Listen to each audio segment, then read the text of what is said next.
This video was produced by Virginia View, a consortium dedicated to promoting remote sensing outreach, education, and research through funding by the America View Consortium. This video was developed in partnership with the Virginia Geospatial Extension Program and GeoTED UAS. Its contents are solely the responsibility of the authors and do not necessarily represent the official views of America View, the USGS, or other partners. The mention of trade names or commercial products does not constitute their endorsement. Image classification is a process that sorts pixels based on their spectral values into informational classes or categories that correspond to a specific set of criteria. Two methods for classifying pixels are unsupervised classification or supervised classification, which is in chapters 22 through 24. In this chapter, we'll complete an unsupervised classification on a Landsat 8 image. We'll determine the land use land cover category associated within each spectral class, and we'll create color-coded informational classes. Finally, we'll calculate the percentage of each informational class with respect to total area. Begin with a new project and add the 11-band clipped composite image created in Chapter 15. Set your workspaces and eliminate background values. To help discern features, set it to a natural color band combination. One quick and guided way to complete an unsupervised classification is to select the Imagery tab and use the Classification Wizard. This is a great tool for those who'd like a guided workflow and a simplified user experience that ensures you don't miss a step in the workflow. We are instead going to invoke the individual tools ourselves. Go to the Analysis tab, Tools, and search for Classification. We want ISO Cluster Unsupervised Classification. For the input raster bands, choose the 11-band composite image.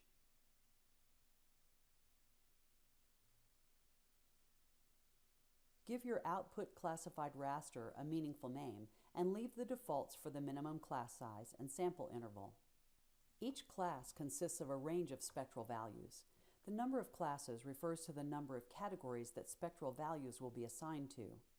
Deciding on the number of classes is a complex topic and may mean running the classification more than once to get the results you're looking for. See your text for more information. We'll set the number of classes to 25.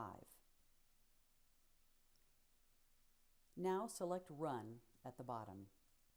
The new classified image in the contents shows the 25 unique values categories with randomly assigned colors. We'll need to determine which of the 25 spectral classes should be assigned to each of the 4 informational classes. To help determine what is in each pixel, we'll use the World Imagery Base Map. This base map looks similar to our natural color composite, but the difference becomes apparent as you zoom in. The base map image changes to higher resolution aerial imagery.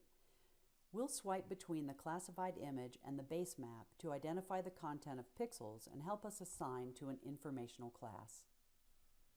To avoid confusion, we'll begin by changing the color for any spectral class that already has any of our final informational color classes of red, yellow, green, or blue to any other color. As we delve into this process, keep in mind that it requires patience, attention to detail, and can take a while. And also note here that your results may be different from mine depending on how you clipped your image, how you interpret contents of pixels, and how you assign them to informational classes. Zoom into Smith Mountain Lake and use the swipe tool to view the aerial image underneath your unsupervised classification layer.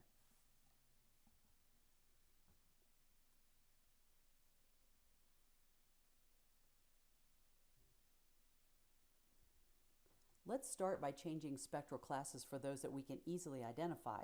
Water, for example.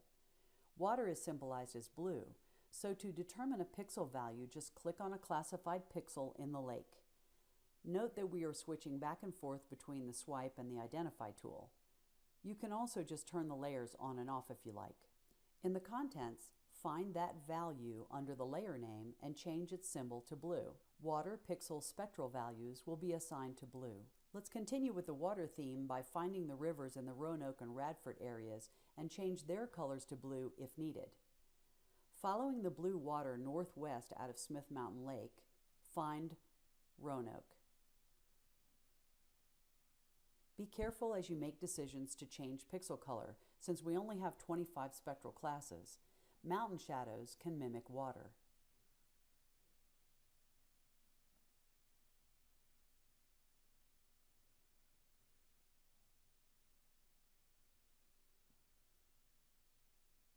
Zoom in to agricultural fields in your image. Associate those fields as yellow. There are many colors in this spot that could be agricultural. You'll need to identify and change each of these to yellow.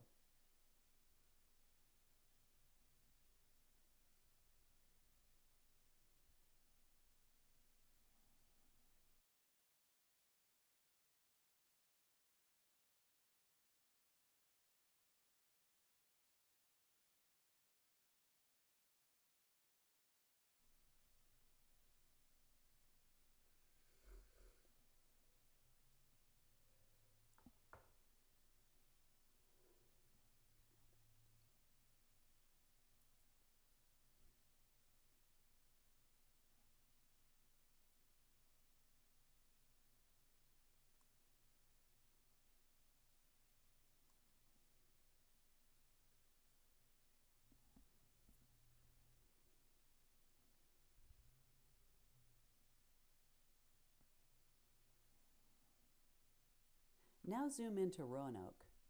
Urban areas and transportation should be red. As you are investigating pixels, you have many decisions to make. Think about golf courses. Should they be classified as agriculture or urban, or should you create a new category? The same decisions have to be made for all classes, including the extensive tree canopy coverage in an urban area.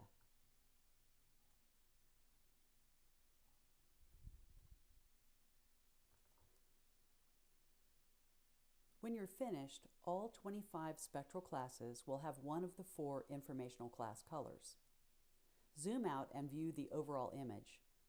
Are the informational classes generally correct? Are urban areas mostly red, for example? Is water blue?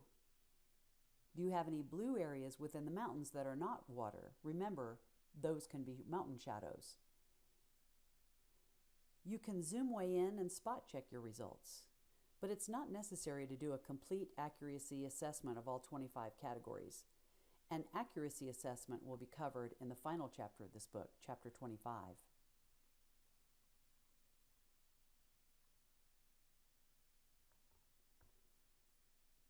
The 25 spectral classes are now colored to represent the 4 informational classes we chose. We'll now reclassify this image to 4 informational classes using the Reclass tool.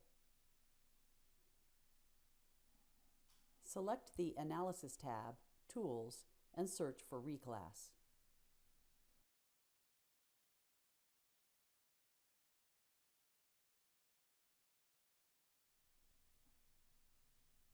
Choose our unsupervised classification layer for the input raster.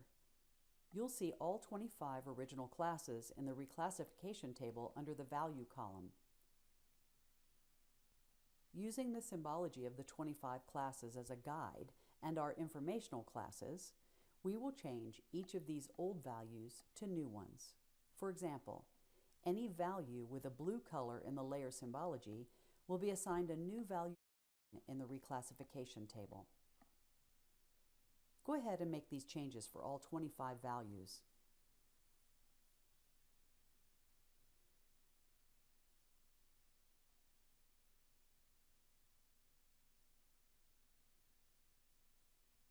Don't forget to name the file and click Run when you're finished.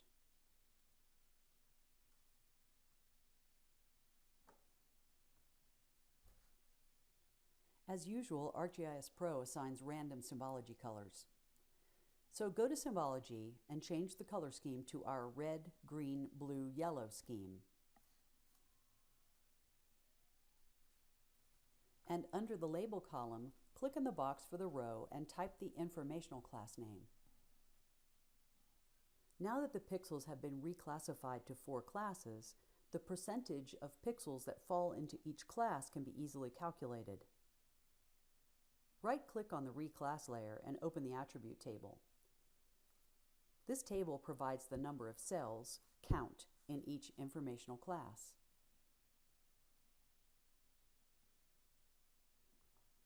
To calculate the percentage for each class, we will add a field and a calculation.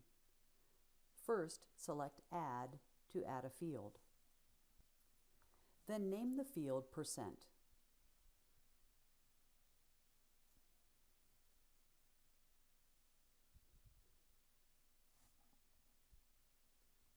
Under Data Type, choose Float, since a percentage is a real number. For number format, choose Numeric.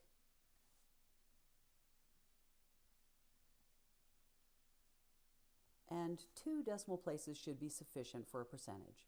Then click OK.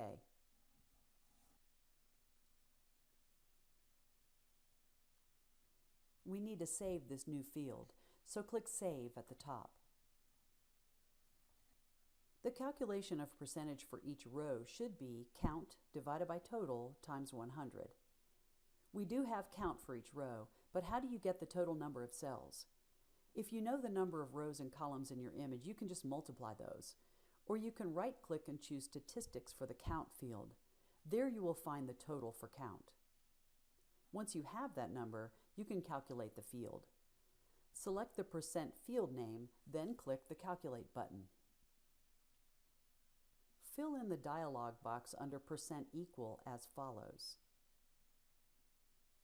Type a left parenthesis, double-click on Count, click on the divide symbol, type in the total number of cells in your subsetted image, type a right parenthesis, click on the asterisk for multiply, and type 100.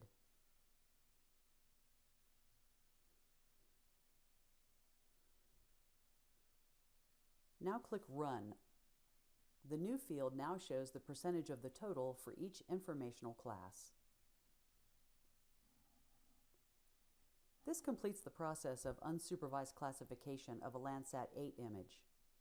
How accurate was this classification using the ISO cluster unsupervised classification method and 25 classes?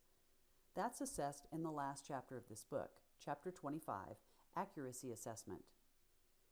You may proceed directly to that chapter if you like, but we recommend that you complete the next 3 chapters, 22 through 24, which cover the supervised classification process.